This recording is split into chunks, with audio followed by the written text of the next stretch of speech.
I wake at 5:30 a.m. to silence thick as winter fog. The house breathes around me, radiators clicking, floorboards settling, Emma's stuffed elephant keeping watch from the hallway. I slip past the kids' room, bare feet finding the cold spots between rugs, and pad downstairs to start the lunches. PB&J for Emma, no crust. Turkey and cheese for Aiden. Extra pickles because he's 6 and thinks they're hilarious. I line up the Tupperware containers like soldiers, each labeled in my careful block letters. The routine steadies me, gives shape to mornings that feel increasingly hollow. Mitzi appears at 6:15, already dressed in a tailored navy dress that hugs curves I used to trace with my fingertips. Her heels click against hardwood as she moves through the kitchen with purpose I don't recognize. She spritzes herself with perfume, something floral and expensive that makes my chest tighten. When did she start wearing perfume to work? "Morning," I say, holding up the coffee pot. She shakes her head, already scrolling through her phone with the screen angled away from me. "Getting Starbucks on the way." "Since when?" "We've shared morning coffee for 13 years. The kids thunder downstairs at 6:45, Emma's hair still wild from sleep, Aiden dragging his backpack by one strap. They collapse into chairs like tiny hurricanes finally losing steam. I set their plates down, scrambled eggs, toast cut into triangles. "We have an art show next Friday," Emma says between bites. "Mrs. Henderson says parents can come during lunch." "I'll be there," I say automatically. Mitzi doesn't look up from her phone. The screen reflects blue light across her face, making her look distant, like she's already somewhere else. "Mom?" Emma tries again. "The art show?" Mitzi glances up briefly. "Oh, I have that campaign presentation. We'll see." Emma's face falls just slightly, a practiced disappointment that tells me this isn't the first time. I catch her eye and wink. She grins back. Crisis averted for now. At 7:30, Mitzi kisses the kids' foreheads in a perfunctory way that feels more like muscle memory than affection. Her lips brush my cheek, leaving behind that unfamiliar scent. "Late night again?" I ask. "Probably. The Morrison Industries campaign is killing me." She's already halfway to the garage, heels clicking their retreat. The door slams, engine starts, and she's gone. The house feels larger in her absence, like a held breath finally exhaled. That evening I fold laundry while the kids watch cartoons. Mitzi's clothes smell different now, not just the perfume, but something underneath, something that doesn't belong to our life. I find myself holding one of her blouses longer than necessary, searching for traces of the woman I married. In the basement, I discover a box of old home videos. I load one into the ancient player, Emma's 3rd birthday, 4 years ago. On screen, Mitzi laughs as our daughter blows out candles, her face radiant with genuine joy. The woman in that video looks like someone I used to know. Sunday afternoon, the Walters host their monthly barbecue. I arrive alone again, carrying a store-bought pie and explanations that feel increasingly hollow. "Where's the missus?" Jeff Walters asks, already 3 beers deep. "Working. You know how it is." Jeff chuckles, sharing a look with his wife Karen.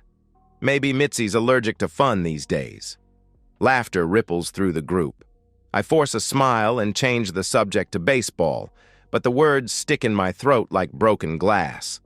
Later, taking out the trash, I notice Mitzi's phone buzzing on the kitchen counter. The screen lights up with a notification. "Tom, can't stop thinking about last night."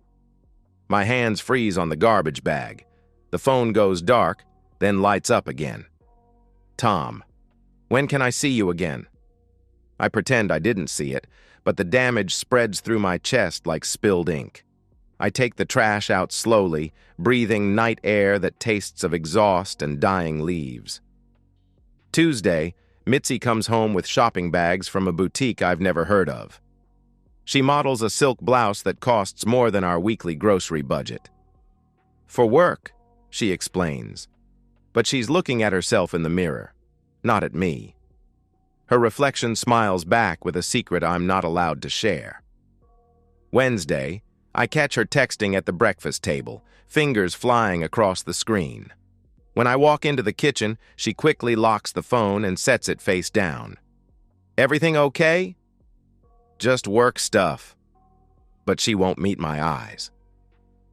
That night in bed, I reach for her hand like I've done 1,000 times before. She pulls away gently, muttering about being tired, and turns toward the wall. I lie awake listening to her breathe, wondering when we started sleeping like strangers.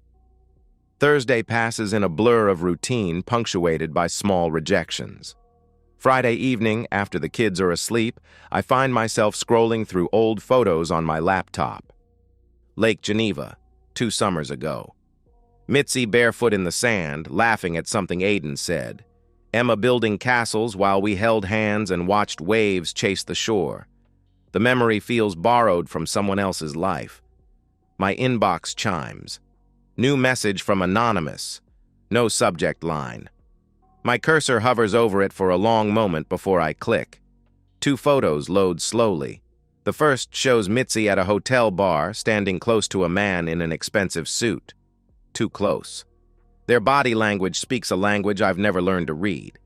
The second photo stops my heart.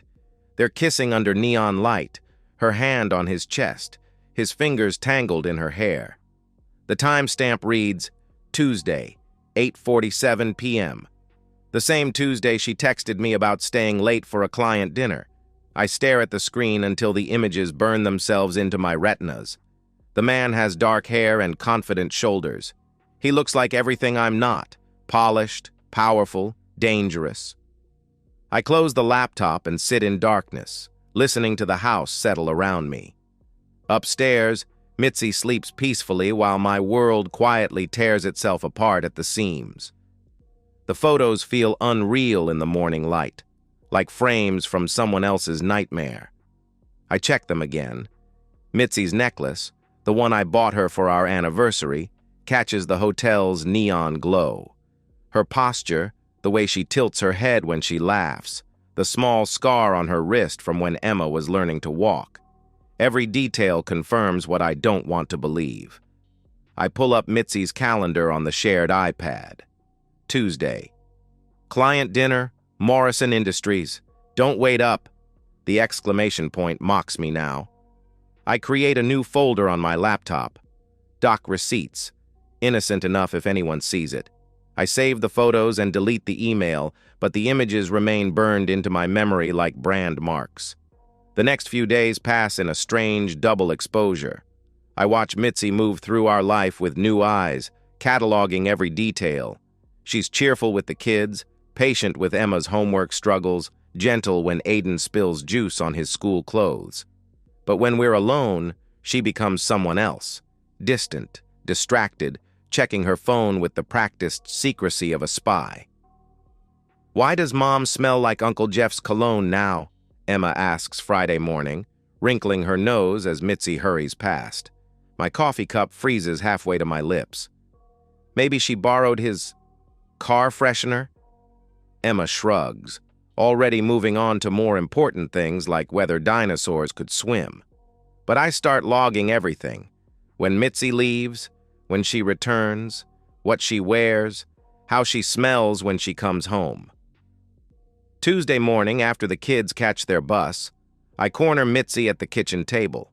She's scrolling through emails, still in her robe, hair pulled back in a messy bun that somehow looks calculated. Who's Tom?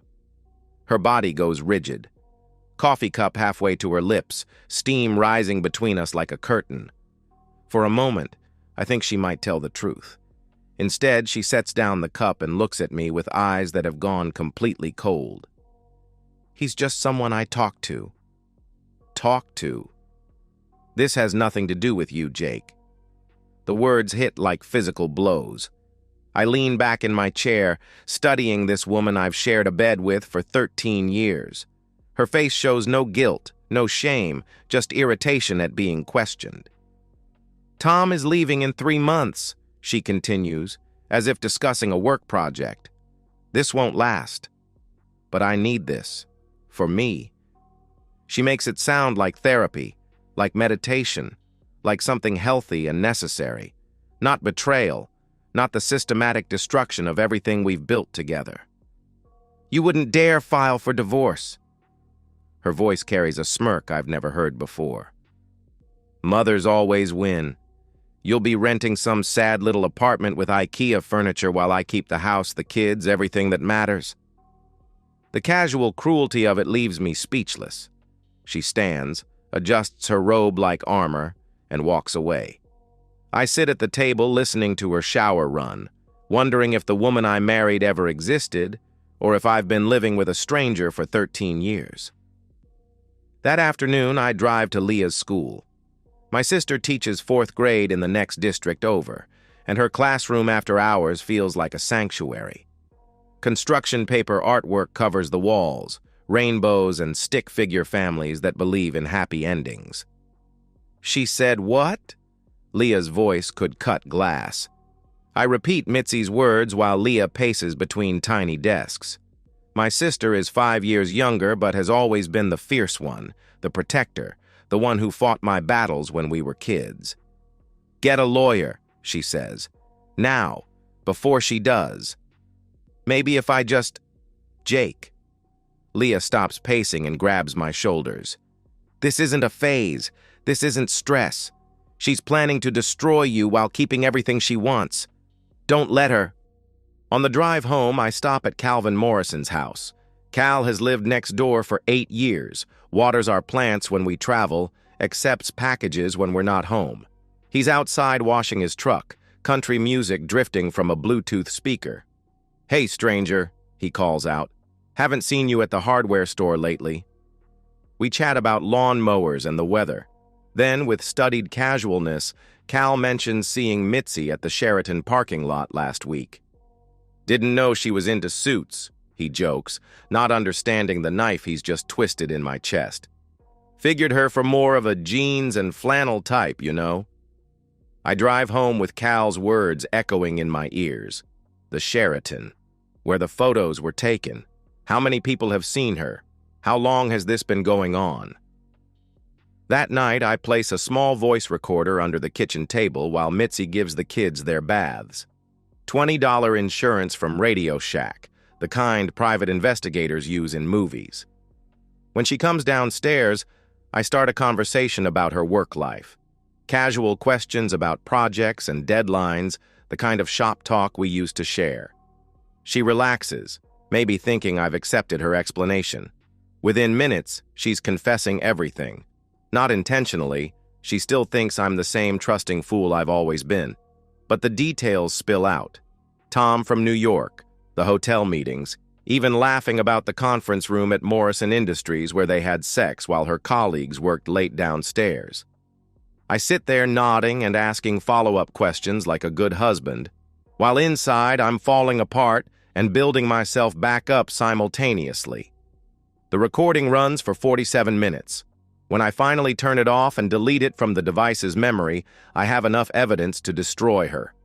But first, I need to figure out what kind of man I want to be when this is over. Carla Ramirez's law office sits in a converted Victorian house downtown, all dark wood and serious books. She's younger than I expected, maybe 40, with steel gray eyes that miss nothing. Her handshake could crack walnuts. "Play it," she says, after I explain why I'm here. I set the voice recorder on her desk. Mitzi's laughter fills the room as she describes her affair, her voice bright with secrets she thinks will never see daylight. Carla listens without expression, occasionally making notes in careful script. When the recording ends, she leans back in her chair. "This is good. Very good. Your wife's affair with a workplace superior opens several doors.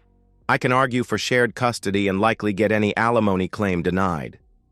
She explains the legal landscape with surgical precision. Illinois law favors joint custody when both parents are involved, which I am.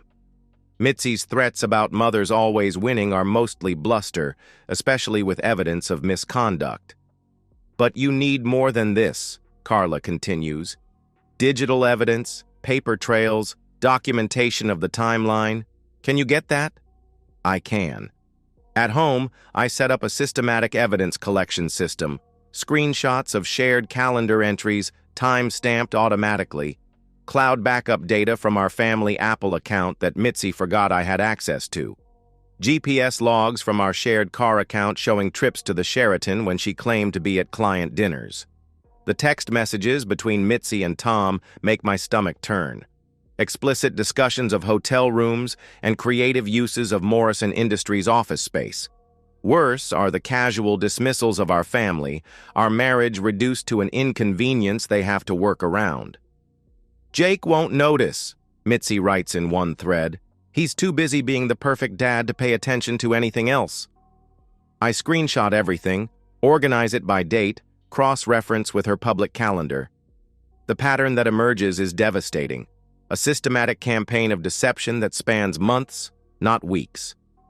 Carla's next assignment is research on Tom himself. Thomas Hanley, 44, senior marketing director for a Manhattan consulting firm. Married to Dana Hanley, a successful realtor. 2 teenage daughters. His LinkedIn profile shows a man in an expensive suit shaking hands with corporate executives. More importantly, his company's employee handbook explicitly prohibits relationships between supervisors and subordinates. Tom is technically Mitzi's superior on the Morrison Industries project. If HR learns about the affair, his career is finished. I find Dana Hanley's real estate website. Professional photos show an attractive woman with kind eyes, standing in front of a suburban dream house. Married 21 years, according to her bio. I bookmark her contact information but don't reach out. Not yet. Instead, I start a journal. Not for therapy, though Dr. Beck would approve, but to keep myself focused on what this is really about. Not revenge, justice, not destruction, truth. I write every night after the kids go to bed, documenting not just evidence but motivation. This isn't about making Mitzi suffer, I write. It's about stopping her from making me disappear. One evening, Mitzi tries to seduce me. Short black dress, wine, soft jazz playing from the Bluetooth speaker. She moves toward me with practiced sensuality, fingertips trailing along my arm. I stiffen and step back. You don't get to pretend it never happened. Her face transforms from sultry to furious in seconds. You're being cold, manipulative, controlling. She spits the words like accusations, her voice rising. I'm trying to connect with you and you're making me the villain. The gaslighting is so smooth I almost believe her. Almost. Instead, I turn and walk upstairs, leaving her alone with her wine and her lies. That night, she doesn't come to bed. I find her on the couch in the morning, still in the black dress, makeup smeared. She doesn't speak to me for 3 days, communicating only through the kids. Tell your father dinner is ready. Ask your father if he picked up the dry cleaning. I don't take the bait. Instead, I email myself a copy of the recorded confession and store it on an encrypted flash drive hidden in my toolbox. Insurance, in case Mitzi gets suspicious and starts covering her tracks. Carla prepares draft documents and instructs me to wait until Tom's HR office reopens after the President's Day holiday. Maximum impact requires perfect timing. The night before execution, I sit on Emma's bed after story time. She's curled up with her stuffed elephant, hair spread across the pillow like spun gold. Daddy? Yeah. Sweetheart? Are you and Mom fighting? My throat constricts. Grown-ups sometimes have disagreements, but whatever happens, I'm not going anywhere. You understand? I'll always be your dad. She nods solemnly, then brightens. Can we have pancakes tomorrow? Sure we can. I kiss her forehead and turn off the light, leaving the door cracked so hallway light can chase away monsters. If only it were that simple. Monday morning arrives gray and cold, snow threatening from low clouds that match my mood. I wake early and make pancakes as promised, watching Emma's face light up with maple syrup and childhood joy. These moments feel precious now, like photographs I'm taking before everything changes. At 10:02 a.m., while I'm reviewing blueprints at the engineering firm, my phone buzzes with a text from Carla. Package delivered. Downtown at Morrison Industries, a professional courier hands Mitzi divorce papers in front of her entire marketing team. I imagine her face as she signs for the envelope, the precise moment when her careful world begins to crumble. Simultaneously, 800 miles away in Manhattan, Tom Hanley receives his own package at corporate headquarters. Divorce papers wouldn't mean anything to him, but the enclosed transcript of Mitzi's confession and formal HR complaint will change everything. I work through lunch, focusing on load calculations and steel beam specifications, anything to keep my hands busy and mind occupied. At 3:15, my phone explodes with calls from Mitzi. I let them go to voicemail. She storms through our front door at 6:30, mascara streaked down her cheeks like war paint, still clutching the divorce papers. Emma and Aiden look up from their homework with wide eyes. "Upstairs," I tell them gently. "Finish your math up there." They scatter like startled birds. Mitzi waits until their footsteps fade before unleashing fury that shakes the windows. "You humiliated me," she screams. "In front of everyone, my career is ruined." I sit at the kitchen table, hands folded, voice steady. "Number, I just stopped lying for you." She comes at me with accusations, threats, tears that feel manufactured. I've seen this performance before, the wounded victim routine that worked for 13 years. Not anymore. "I gave you everything," she sobs. "My best years, my body after 2 pregnancies, my dreams so you could build your little suburban life." "And I gave you my trust," I reply. "You decided it was worthless." By Thursday, Tom Hanley is pulled from the Morrison Industries project pending investigation. Friday brings suspension without pay. Monday, he's terminated for violating company policy. Carla's contacts in New York confirm the details through careful legal channels. Dana Hanley files for divorce Wednesday morning. She sends me a brief email through Carla. "Thank you for telling me the truth. I deserve to know what my husband was really doing in Chicago." The local PTA network buzzes with whispers. Mitzi is quietly removed from the fundraising committee. Her boss suggests she work remotely until the situation stabilizes. The suburban social structure that once protected her now turns its back with surgical precision. Court hearings begin in March. Carla presents our evidence like a prosecutor building a case. Voice recordings, digital evidence, documented timeline of deception. Mitzi's lawyer, a tired-looking man in an expensive suit, struggles to mount any defense beyond character assassination. "My client was going through a difficult period," he argues. "Temporary poor judgment shouldn't destroy a family." Judge Martinez, a woman in her 60s with no patience for excuses, listens with growing irritation. When Mitzi takes the stand and tries to minimize the affair as a brief lapse in judgment, the judge cuts her off. "Mrs. Martin, this court has heard 47 minutes of recorded confession detailing systematic deception spanning 6 months. That's not a lapse, that's a pattern." The final ruling comes in April. Joint custody, 50-50 split. No alimony due to equal earning capacity and Mitzi's demonstrated misconduct.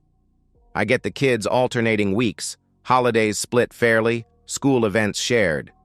Mitzi tries one last manipulation, cornering me in the courthouse hallway. "Can we make a deal?" "I'll drop the custody fight if you withdraw the HR complaint. Tom lost his job, his wife, everything. Isn't that enough?" I study her face, searching for the woman I once loved. She's still there, somewhere beneath the desperation and calculation, but she's buried too deep to matter anymore. No. That night, Emma's school play premieres. I arrive early, claiming a seat in the 3rd row. Mitzi appears minutes before curtain, sliding into a chair 2 rows behind me. She looks smaller somehow, diminished. Emma shines on stage as a talking tree, her voice clear and confident as she delivers lines about growing strong roots. When the curtain falls, she runs straight to me, program clutched in her tiny fist. "Did you see me, Daddy? Did I do good?" "You were perfect, sweetheart. Absolutely perfect." Mitzi approaches hesitantly, phone in hand to take pictures, but Emma has already wrapped herself around my legs like a koala. The moment passes without conflict, but the message is clear. That weekend, I change the locks. One night in May, Mitzi calls crying. Real tears this time, not performance art. "Can we just stop all this fighting? I'm tired, Jake. I'm so tired of being angry all the time."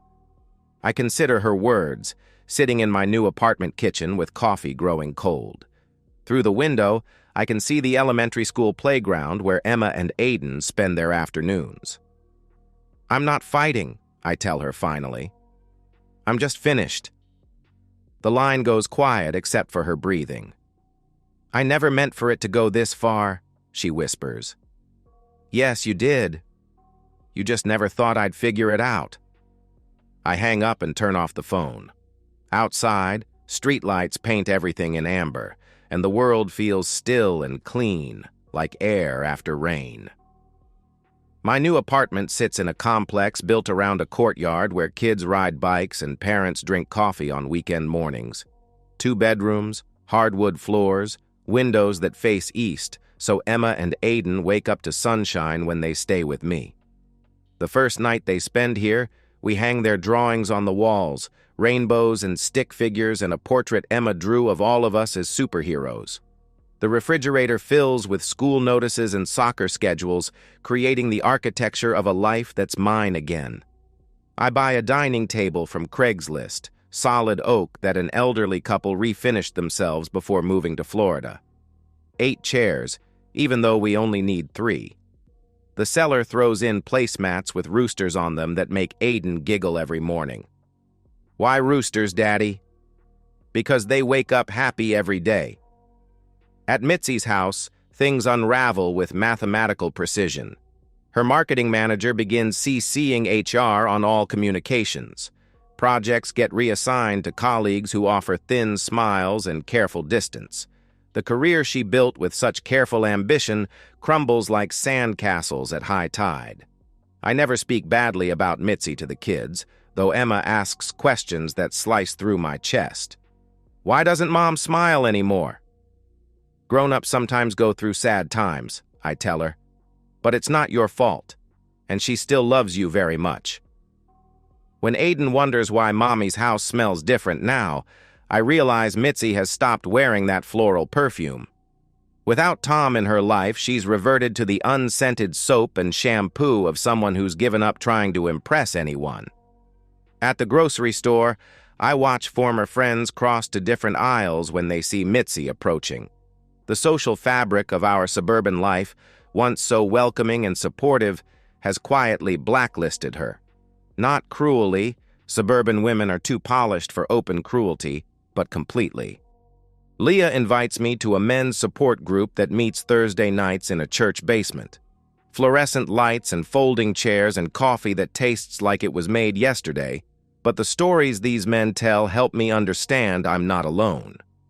"She took my house, my kids, my dog," says Robert, an accountant whose wife left him for her personal trainer.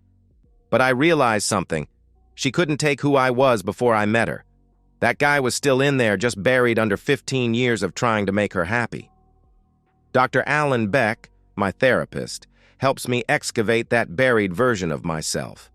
Weekly sessions in his office that smells like leather and old books, working through years of emotional suppression and conflict avoidance.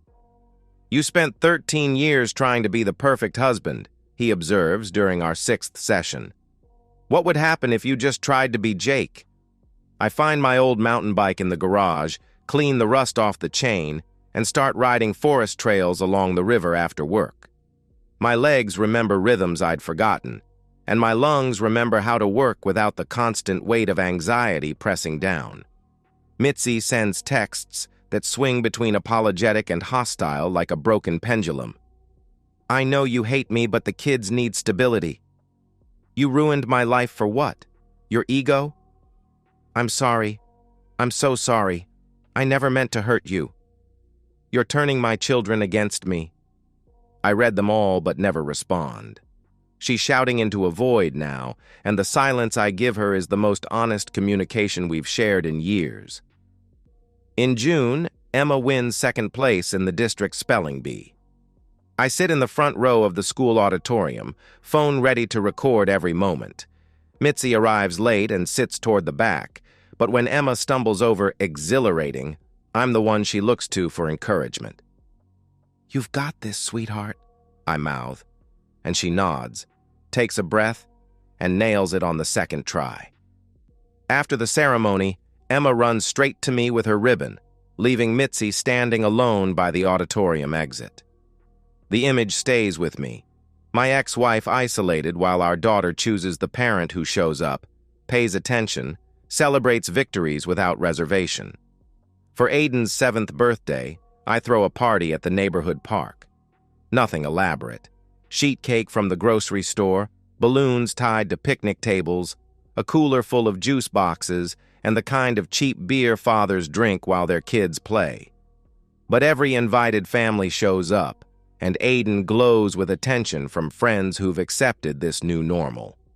Mitzi comes, sits on a bench apart from the other parents, checks her phone more than she watches Aiden open presents.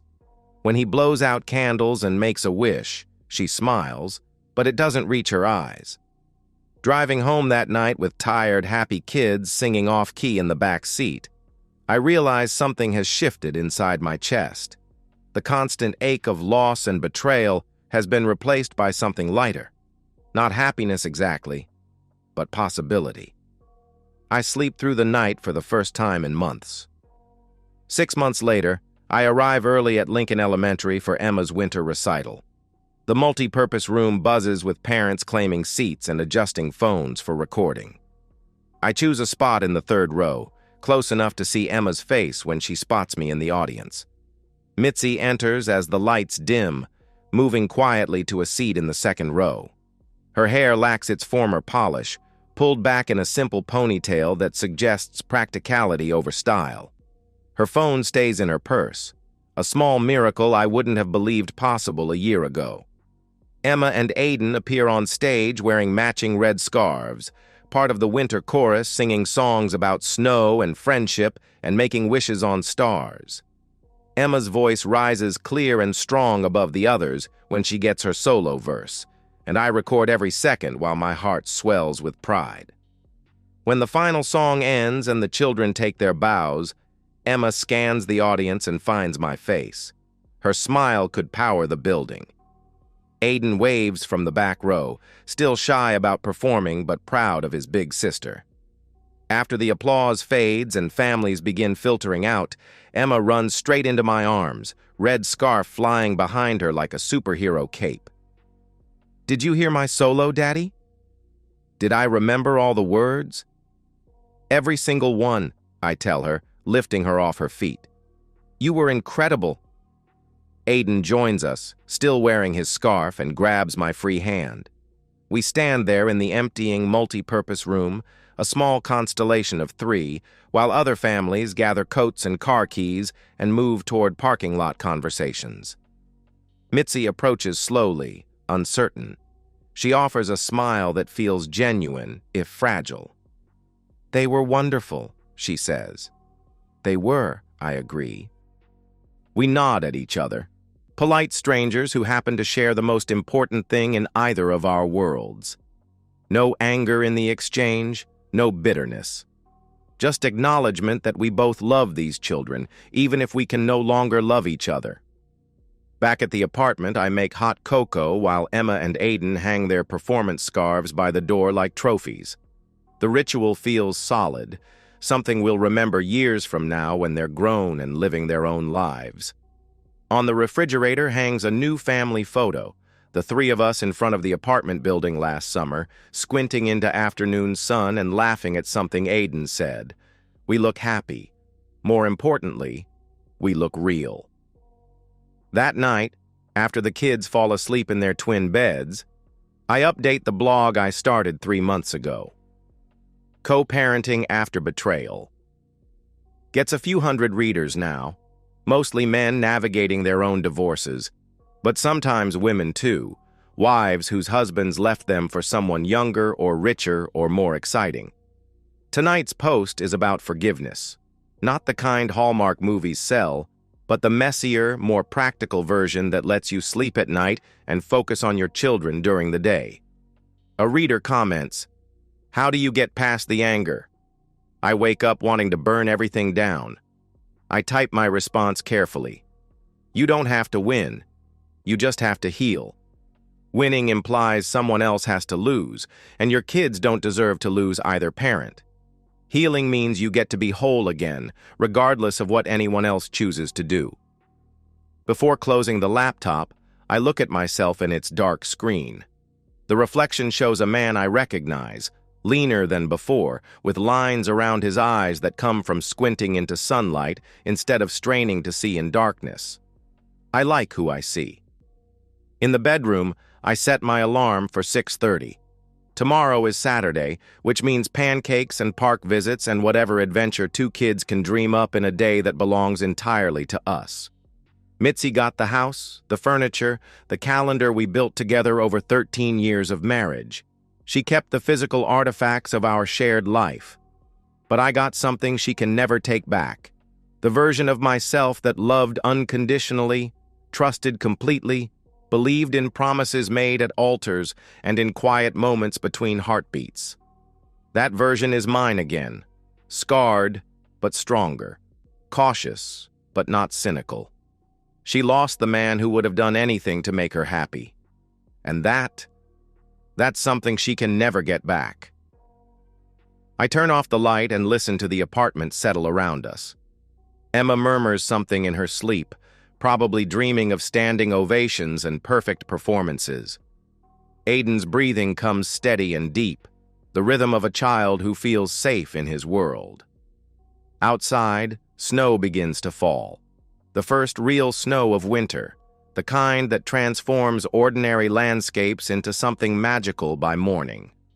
Tomorrow, we'll build snowmen in the courtyard and drink hot chocolate until our stomachs hurt and create memories that belong only to us. The future spreads out ahead like fresh powder, unmarked and full of possibility. I close my eyes and sleep. And that's the end of today's story. If you enjoyed it, please give this video a thumbs up and drop a comment below. Your support helps the algorithm push my content further. If you're new to the channel, don't forget to hit that subscribe button. It really helps me keep creating more stories for you. Thanks for watching, and I'll see you in the next one.